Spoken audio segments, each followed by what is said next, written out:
बापूजी का संदेश आया कि उसको आज प्रसाद रूप में पकड़ लो। तो मैंने उनको पूछा कि आपने कभी दादा गुरुजी को देखा है? तो उन्होंने बोला दादा गुरुजी तो इस घर में आके रहते थे। तो वो माताजी ने बोला कि मैं प्रश्न लेकर गई। फिर बोला कि बोल क्या प्रश्न है माई तेरे को? तो कुछ ऐसा बताइए कि मेरे मन पे चोट नहीं लगे। और बहुत सुंदर उत्तर दिया, अब आप उसको आज प्रसाद रूप में पकड़ लो।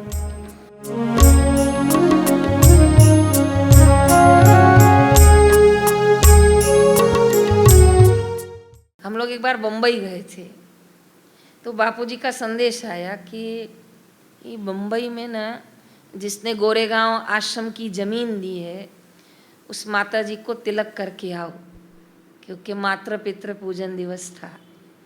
तो बापू ने कहा इस कलयुग में, वो भी बम्बई में, बहुत ज़मीन महंगा होता है और उसमें किसी का दिल इतना बड़ा होना कि मेरी ज़मीन आश्रम में जाए, तो ऐसी माता का तो सम्मान होना चाहिए।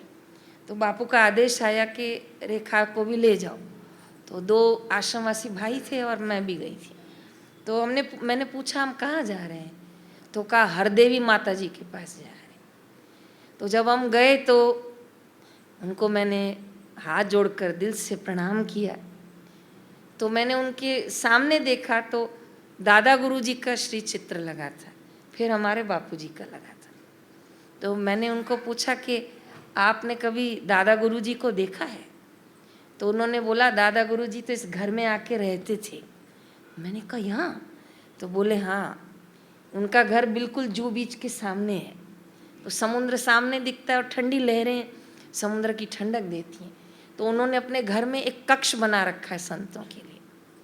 तो उसने मुझे बहुत प्यारा प्रसंग सुनाया कि दादा गुरुजी मुंबई आते थे, यहीं स्थान पाते थे और उनका भोजन उनका सेवक बनाता था।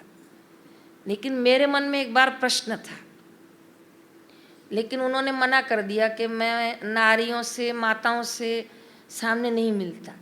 तो उन्होंने मुझे कहा जाओ पहले अपने पति को ले आओ। तो मैं अपने पति को लेकर गई, ये हरदेवी माता जी ने कहा। तो कहा मेरा पति आगे बैठा, मैं पीछे बैठी। फिर बोला कि बोल क्या प्रश्न है माई तेरे को?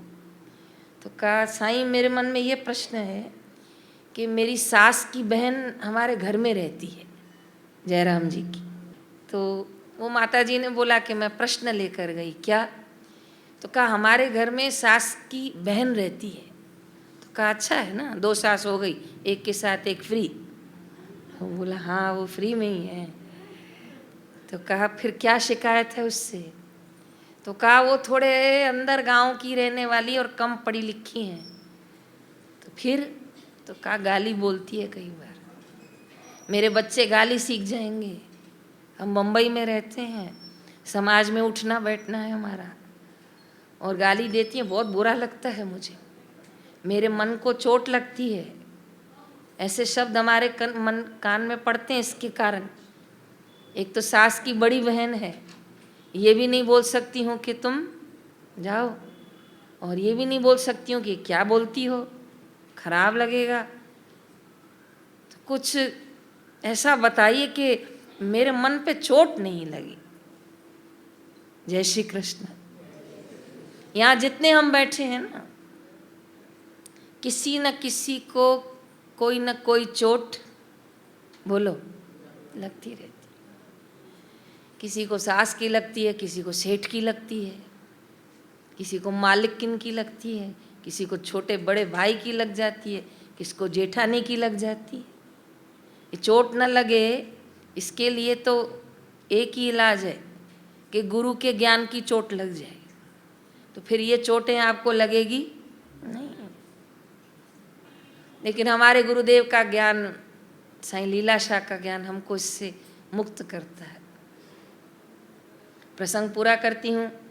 दादा गुरुजी ने हरदेवी माता जी की बात सुन ली और बहुत सुंदर उत्तर दिया, अब आप उसको आज प्रसाद रूप में पकड़ लो। दादा गुरुजी ने पूछा हरदेवी एक बात का उत्तर दे, तू ये हाथ है कि ये हाथ तेरा है? बोलो प्रभु, आप लोग ये हाथ हैं कि हाथ आपका है? आप हाथ हैं कि हाथ आपका है? ये हाथ आपका है। ठीक है।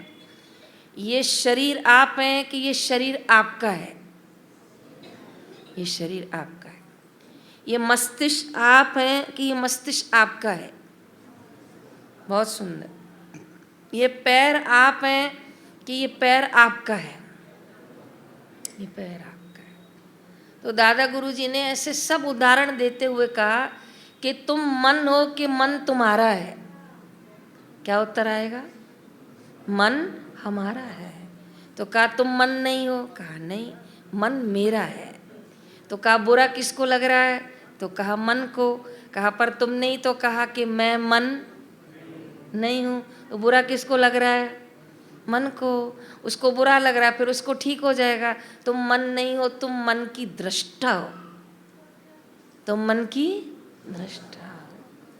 तब उसे समझ में आया कि दृश्य और दृष्टा अलग होता है।